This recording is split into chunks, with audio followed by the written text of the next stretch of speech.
Olá, começa agora mais um Palestra em Casa. Hoje vamos falar sobre Jesus e a vida futura. Não podemos falar de Jesus sem falar do cristianismo. Você sabe como ele surgiu? E a data do nascimento de Jesus? Confira na palestra de Dirceu Lutke por que seu nascimento é no dia 25 de dezembro. E lá em 1303, os locais cristãos foram incendiados, as assembleias foram proibidas e, obviamente, todos os bens da igreja apreendidos. Podemos esquecer que uma grande parcela desses cristãos eram judeus. E os judeus daquela época, como nos dias de hoje, sempre primaram em acumular riquezas. E, obviamente, os não-judeus sempre atacavam os redutos judaicos com o objetivo de pegarem alguma coisa, né? Mas os bispos eles confiscavam a fortuna dos cristãos, mas imediatamente esses valores eram reconstituídos pela própria comunidade. E nós vamos entender então melhor o porquê que Constantino ele oficializou o cristianismo como a religião do Estado. Em 312, 9 anos depois, havia uma ideia no ar que se dizia que em algum momento o Estado ia virar cristão. E depois de muito tempo, né, Constantino assumiu o Império Romano. Mas ele assumiu através de uma guerra extremamente sangrenta. E, curiosamente, ele foi proclamado imperador de Roma sem o consentimento do povo e sem o consentimento do Senado. Os seus soldados, que eram na maioria alemães, gauleses, ingleses, foram eles que participaram dessa eleição e elegeram por unanimidade, é lógico, Constantino o imperador romano. Depois dele se tornar imperador, nós não vamos aqui relatar o que ele cometeu, mas ele se envolveu numa série de assassinatos, inclusive envolvendo até alguns parentes. E ele foi consultar um padre pagão e perguntou assim àquele sacerdote: o que eu devo fazer, que sacrifício que eu devo oferecer aos deuses para me desfazer dessa culpa que pesa em meus ombros?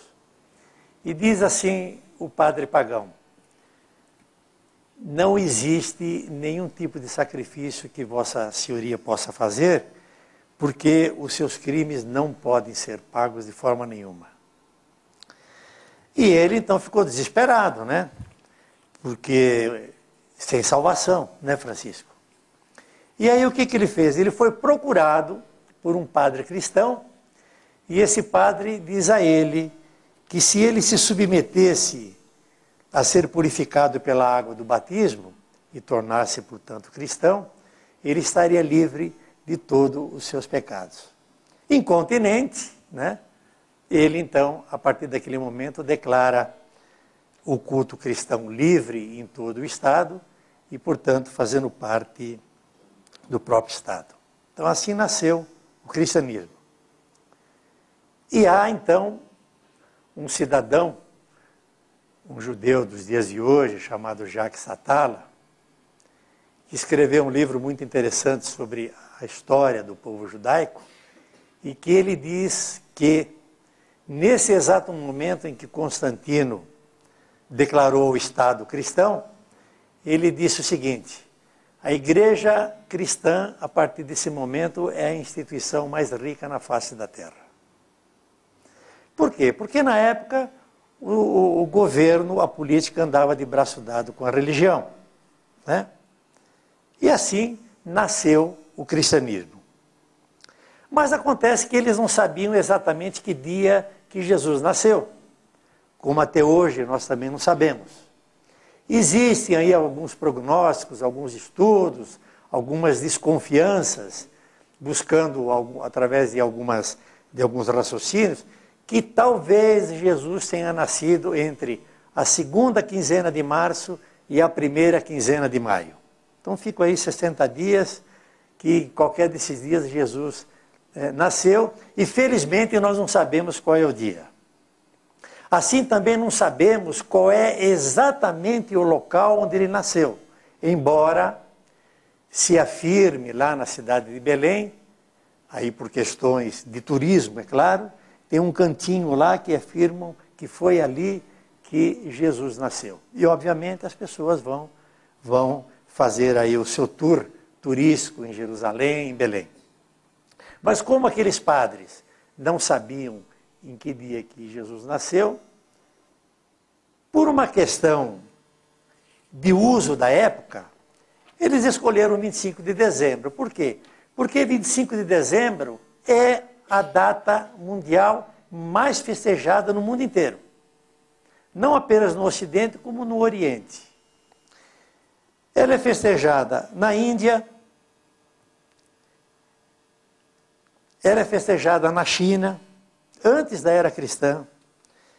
Ela é festejada na Pérsia, onde se comemora o nascimento de Mitra, que é um deus persa. Ela é festejada no Egito, onde há dois nascimentos, Ísis e Horus. Horus, filho de Ísis, né? Aquela trindade egípcia, Osíris, Ísis e Horus. É festejada entre os germanos, entre os escandinavos, entre os druidas, na Irlanda, no México e em Roma. E em Roma, antes já da era cristã, realizava-se no dia 25 de dezembro uma festa com o nome de Natalis Solis Invicti, que significa natalício do invencível sol, que é a passagem exatamente da entrada da primavera. A data era comemorada com espetáculos públicos, com muita alegria, fechando-se o comércio, adiando-se declarações de guerras e de execuções, permutando presentes entre amigos e parentes e concedendo liberdade aos escravos. Não todos, alguns, né? Aqueles que mereciam. 25 de dezembro. E nós entendemos que nada mais justo de que Jesus também seja comemorado no dia 25 de dezembro. Porque nós também, no nosso meio familiar, nem sempre comemoramos o aniversário no dia de nascimento. Quem tem filhos em idade escolar, que fazem aniversário no dia 24 de dezembro, no dia 31 de dezembro, vão antecipar esse aniversário para o final de novembro, começo de dezembro, para poderem estar convidando os amiguinhos do colégio, da vizinhança, e fazer aquela reuniãozinha que nós tanto conhecemos. Então nós entendemos que, para falarmos de Jesus, para mencionarmos as coisas que fazem parte da vida dele, não é necessário nós sabermos o dia que ele nasceu, mas nos utilizarmos do mês de dezembro para fazermos algumas reflexões sobre o seu nascimento. Né? Nasceu numa manjedoura pobre, né? A família de José era extremamente pobre, lutava com dificuldade, tanto é verdade que quando Jesus foi levado para ser batizado lá em Roma, em Jerusalém, costumava-se fazer sacrifício de alguns animais. E cada animal tinha o seu preço, um cabrito, uma pomba. E José optou pela pomba porque era um sacrifício bem mais barato. Né? Muito bem.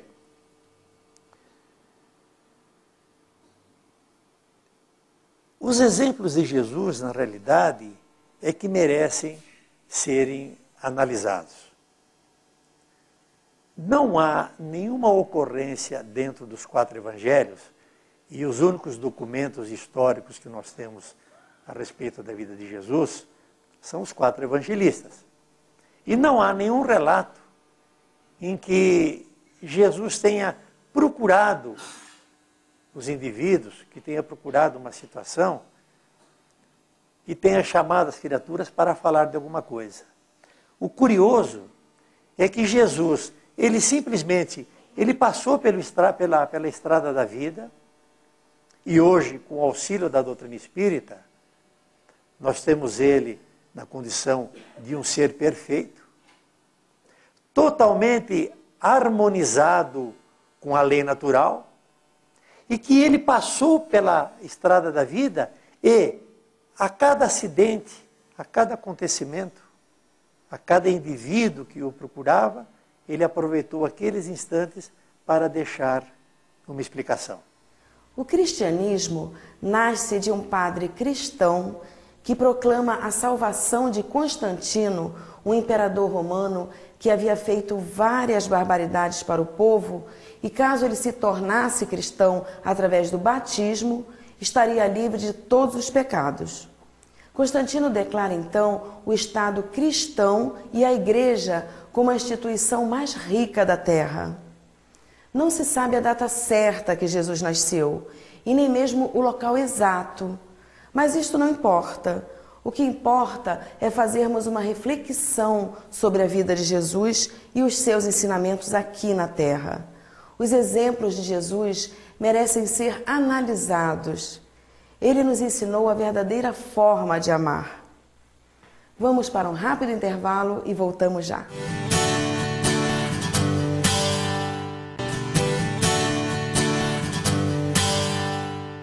Estamos de volta.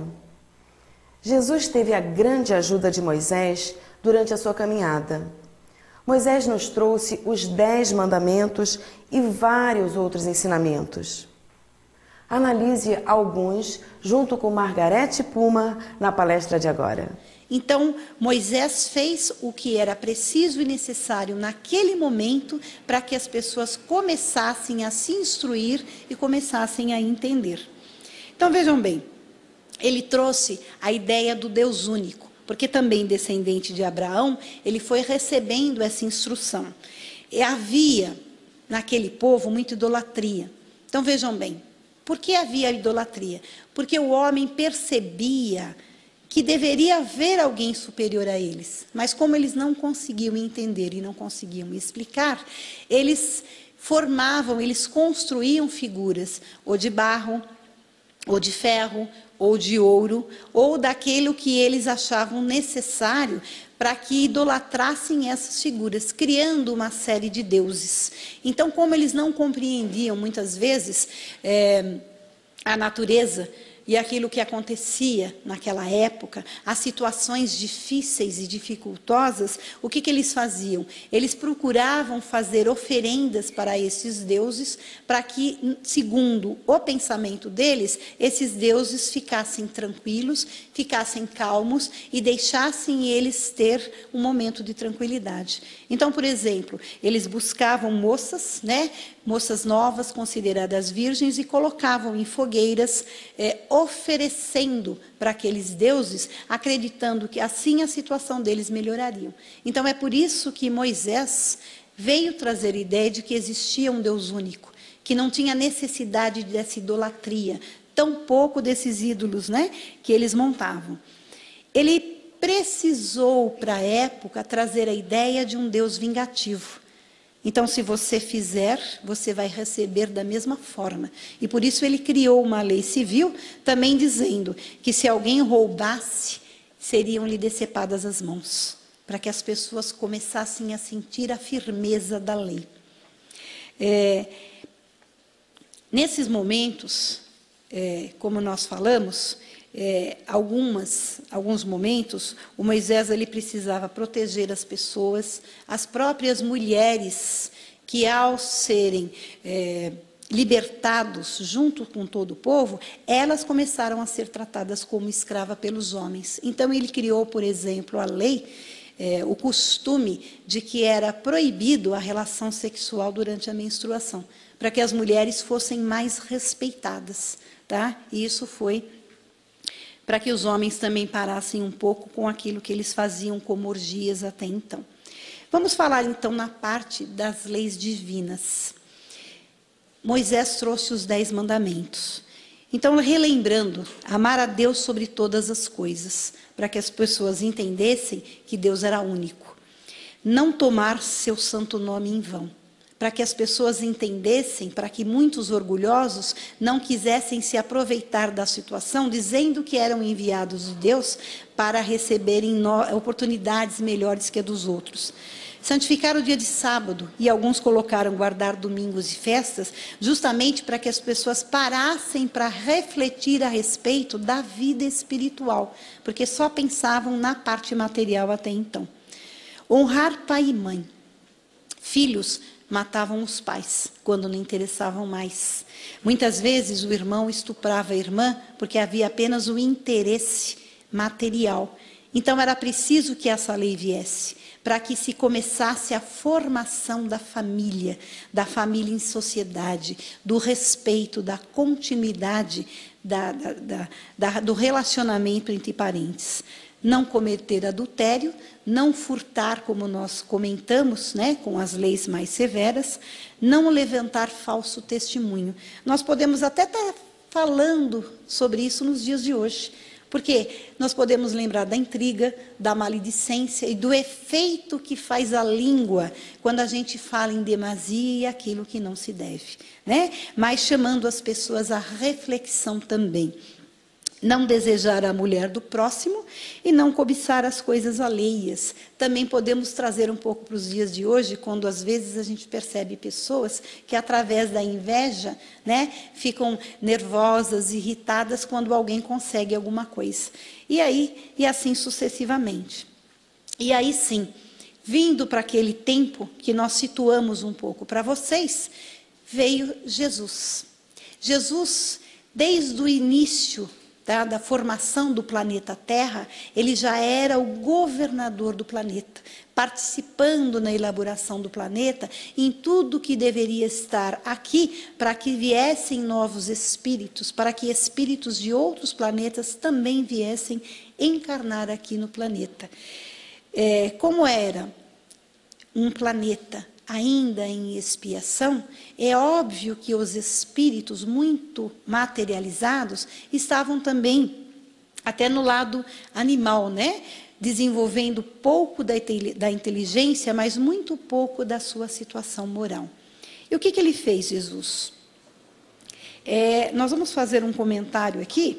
Ele está situado no livro Evangelho dos Humildes, de Eliseu Rigonato. O texto é de Mateus, e ele exemplifica, à luz do Espiritismo, o momento do nascimento de Jesus, porque muitas pessoas às vezes questionam.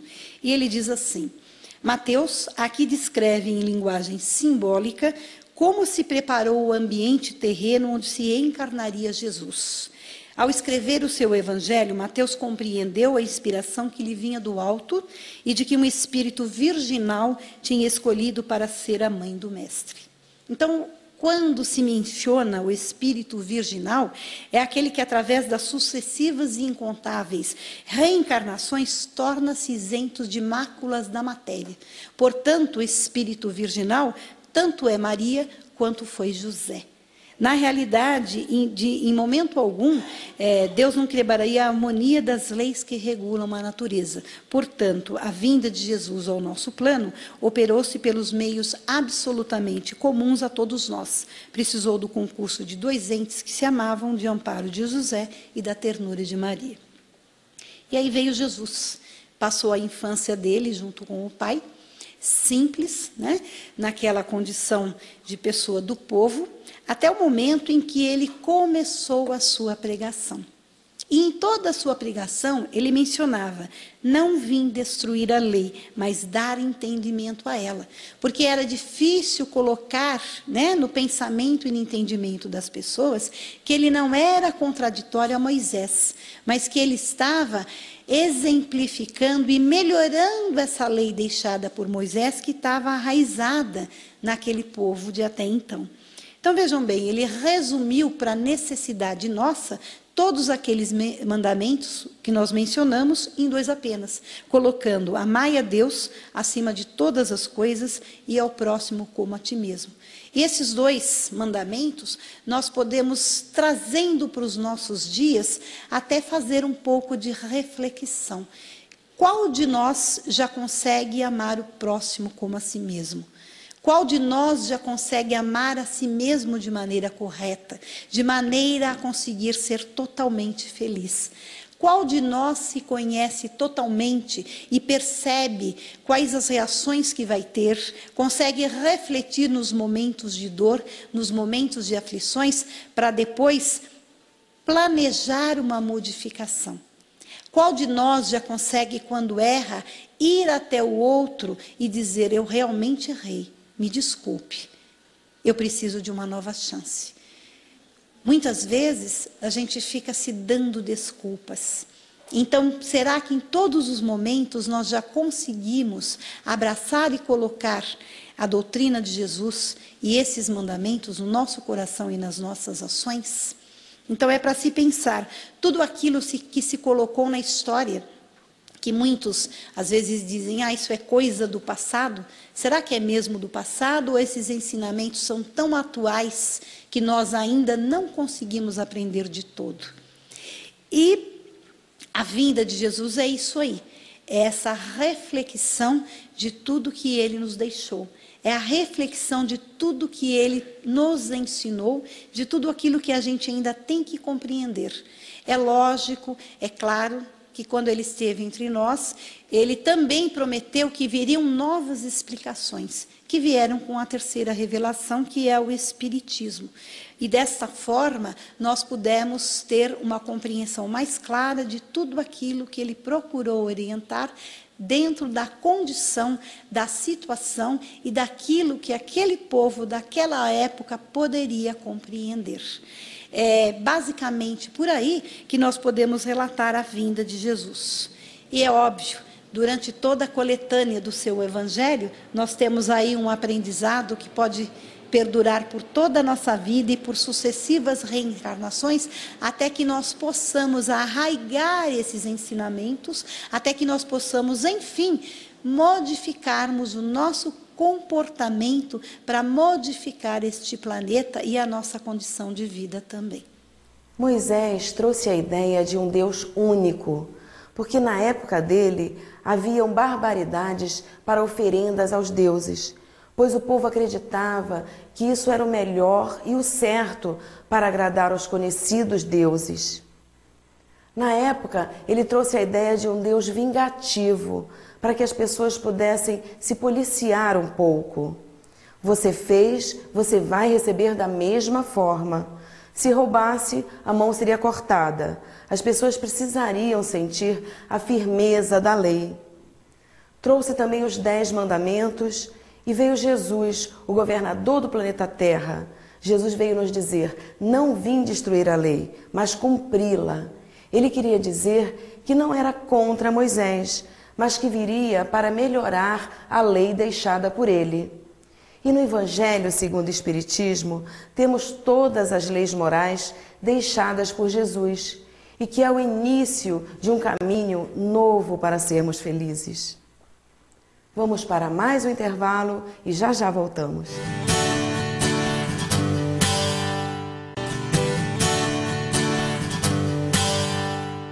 O Palestra em Casa está de volta. Você conhece o Clube Amigos da Boa Nova? Se não conhece, liga para 0800 12 18 38 e veja como pode ser um sócio do Clube Amigos da Boa Nova. Jesus, quando veio à Terra, tentou nos dizer sobre a vida futura, mas nós não entendíamos.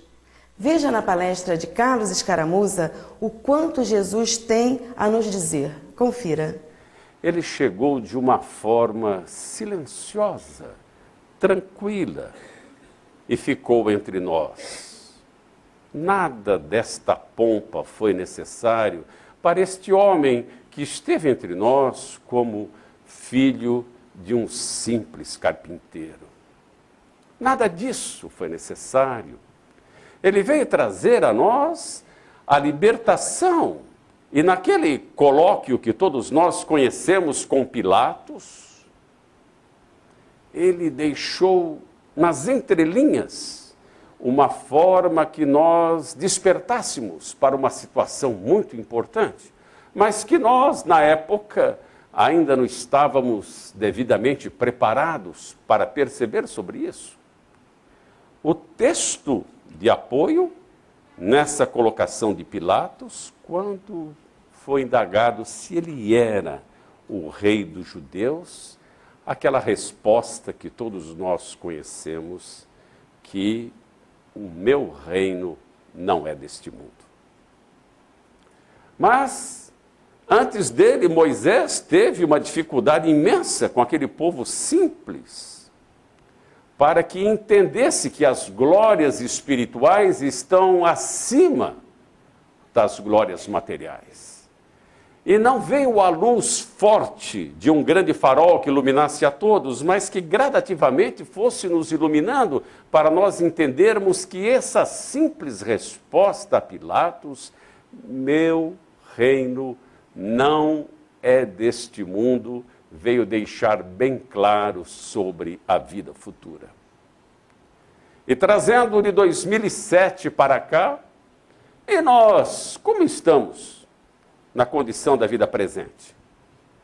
Muitos de nós entendemos a colocação de Jesus, ou não entendíamos, ficávamos apenas no pé da letra. Mas a liberdade chega e nos liberta de certos preconceitos e buscamos estudar, orientação, esclarecimento, e fomos percebendo que nas entrelinhas ele nos falava das outras vidas, da vida futura, e que a vida terrena nada mais é do que a preparação para as futuras vidas. Para que nós, aqui no convívio, com os que nos são caros, com aqueles que nos ocasionam desconfortos, com aqueles que temos uma dificuldade de viver, entendermos que esta é a preparação para uma nova vida. O difícil é nós, ao enfrentarmos as vicissitudes do cotidiano, nós percebermos que Jesus também nos deixou nas entrelinhas, nesse colóquio com Pilatos, que eventuais vicissitudes são de curta passagem, são efêmeras, que nós estamos aqui para, na relação com os que nos fazem a parte da vida, uma existência grandiosa ou difícil, segundo alguns, nós entendermos que são nessas dificuldades de nós superarmos essas situações que nós estamos entendendo que a vida futura nos aguarda. E é o presente que fará com que nós possamos usufruí-la de uma forma mais explícita, mais grandiosa ou difícil, segundo as tarefas que nós temos dificuldade de realizar no presente.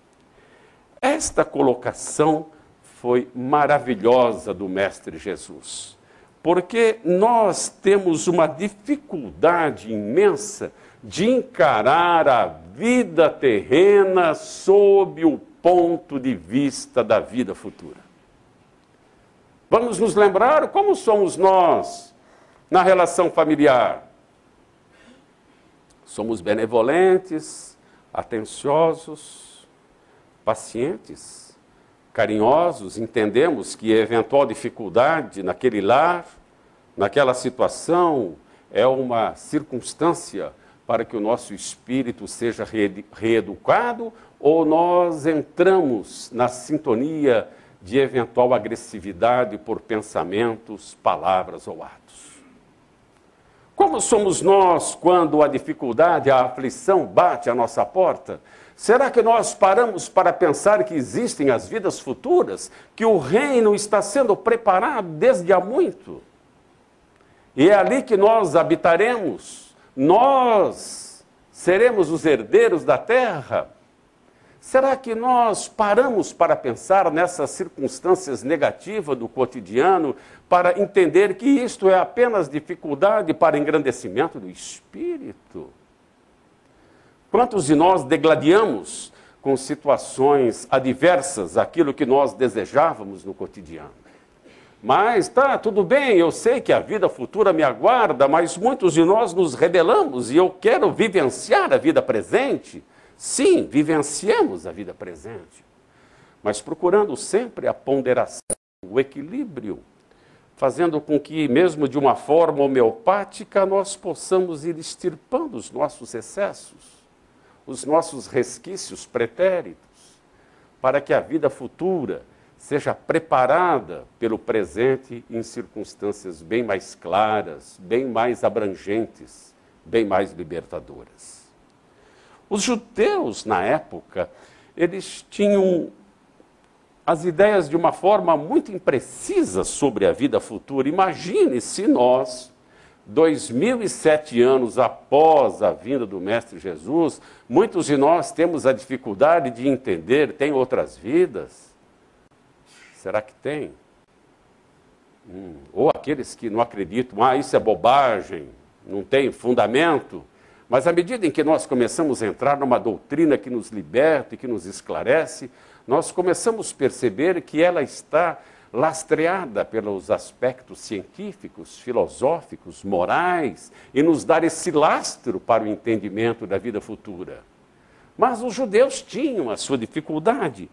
Eles acreditavam de uma forma pueril sobre os anjos como seres privilegiados da criação.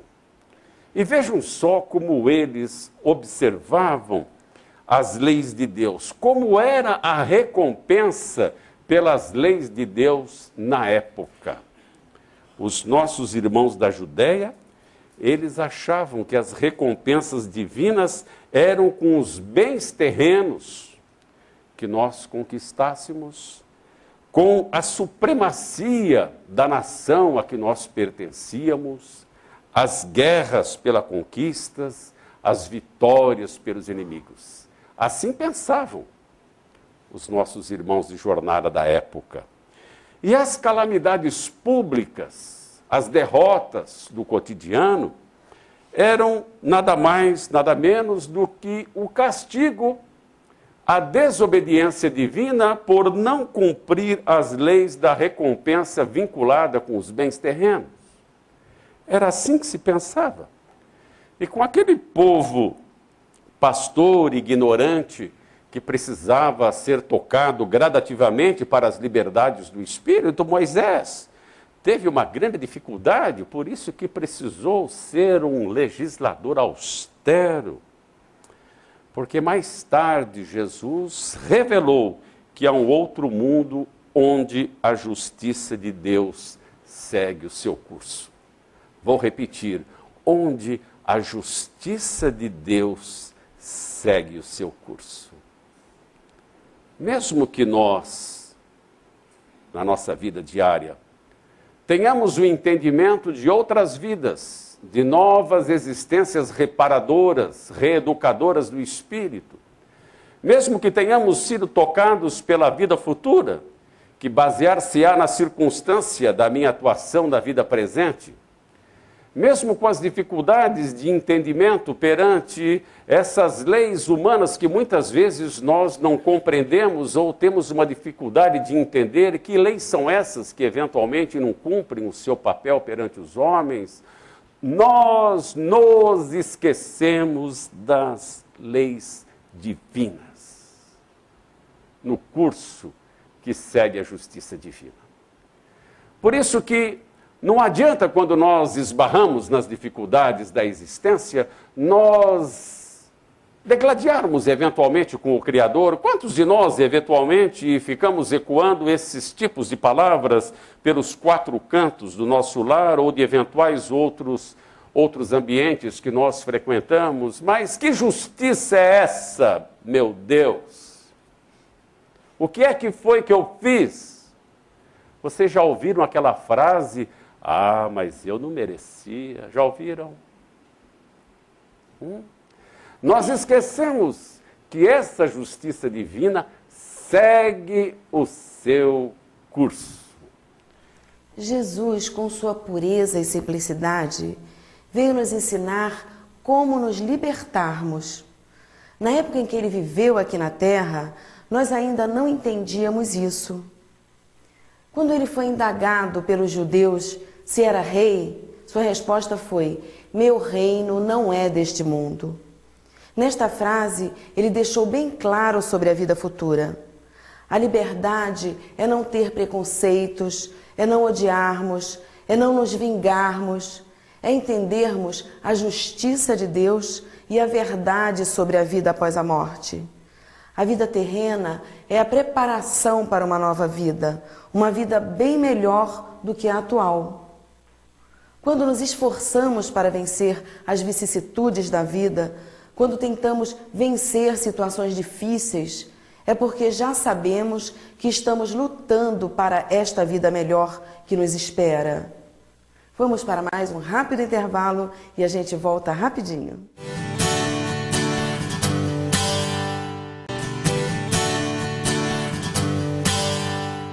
Estamos de volta com Palestra em Casa. Já sabemos que a nossa vida aqui na Terra é passageira. Estamos aqui para passar por provas e expiações, para estarmos prontos para a vida futura. Saiba como na palestra de Dirceu Luttig. Vamos, por comparação, fazer uma análise da nossa vida, principalmente aqueles que já estão na minha faixa etária, né? Um pouquinho mais de 60 anos, que já caíram, levantaram, né? Superou alguns problemas, nos outros nós fomos derrotados de goleada pela vida, né? Mas todas essas goleadas que nós levamos, todos esses tropeços, de alguma maneira nós formamos uma pequena estrutura. E graças a essa estrutura, hoje, nós não caímos de pronto, a gente balança, põe um pé do lado, põe um pé do outro, consegue se segurar, segura no Evangelho, segura na prece. Então houve um processo de evolução. E esse processo de evolução, as duras penas, com sacrifício, nós vamos voltar para a espiritualidade. E lá na espiritualidade nós vamos perceber que houve um avanço nosso espiritual muito grande, graças à própria dureza da vida. E sem dúvida alguma, pelo esforço que nós fizemos para nos modificarmos na razão direta das possibilidades e daquilo que nós conseguimos enxergar onde nós estamos errados, não é verdade? Porque os espíritos dizem que se conhece o espírita pelo esforço que ele faz para se melhorar. Mas a gente melhora aquilo que a gente se conscientiza que tem que melhorar e que a gente consegue enxergar. Porque há coisas, de certa maneira, tão consolidadas no nosso comportamento que nessa existência provavelmente nós não vamos conseguir enxergar. Diante desse quadro, desse processo evolutivo nosso ao longo de uma única vida, vamos supor que lá no início da nossa vida, vamos dizer que nós temos 20 anos, que é quando a gente começa a se entender um pouquinho mais como um ser adulto, vamos supor que lá nós assistiríamos o filme, como nós dissemos aqui, e já nos fosse mostrado na espiritualidade como é que nós vamos regressar. Eu estou aqui brincando de faz de conta. Nós iríamos ficar felizes da vida, porque nós iríamos e nos seria mostrado que nós chegaríamos de uma maneira melhor. Mas, sabendo que nós chegaríamos naquelas condições, será que nós faríamos o esforço que nós fizemos ao longo de uma vida para nos melhorarmos? Será que nós superaríamos todos os percalços da vida? Não. Com certeza não. Por isso que o futuro não pode ser revelado.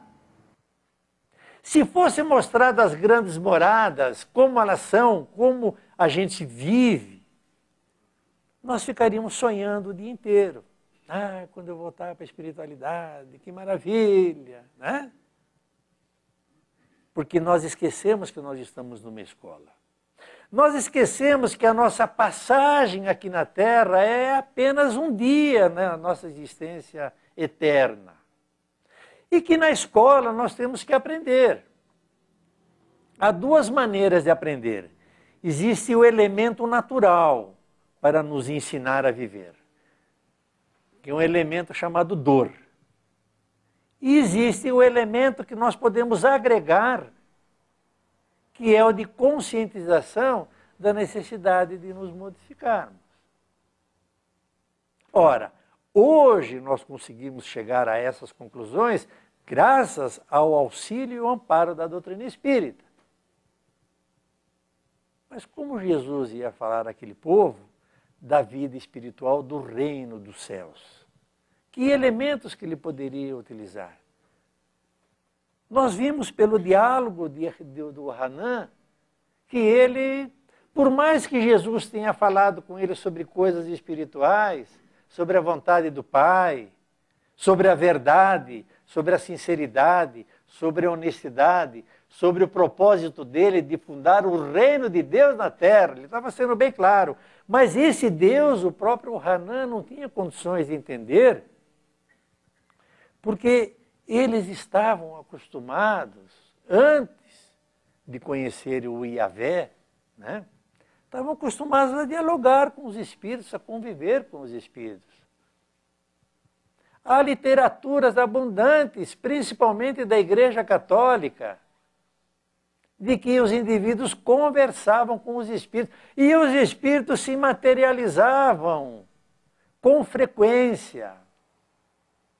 Só que lá atrás, lá no início, na época de Moisés, essa história de cada um ter vários espíritos protetores, eles chamavam de Elohims, causava muita confusão. Eu imagino como é que devia ser. Cada um tinha seu espírito, para os seus vários espíritos particulares e protetores. Como é que o Moisés ia lançar uma ideia na crença de um único Deus, sem o que jamais Jesus poderia estar entre nós, porque ele veio falar que esse Deus é Pai. E aí vem o Espiritismo e diz, olha, Jesus usou a expressão Pai para dar um sentido paternal de um pai bom, porque aquele Deus que eles estavam acostumados, que era um só, ele era vingativo, ele era raivoso, ele era um Deus nacionalista, protetor exclusivista, de exclusividade dos judeus, né? Então Jesus melhorou a coisa, trazendo a coisa na forma de pai. Agora vem a doutrina espírita e nos diz, olha, Deus, por um princípio lógico e natural, é causa primária de todas as coisas. E nós ainda estamos com a ideia de que Deus é um velhinho de barbas brancas, que está lá em cima olhando para todos nós, né? Conhecedor de todos os nossos atos, que ainda pune, que ainda persegue, que castiga.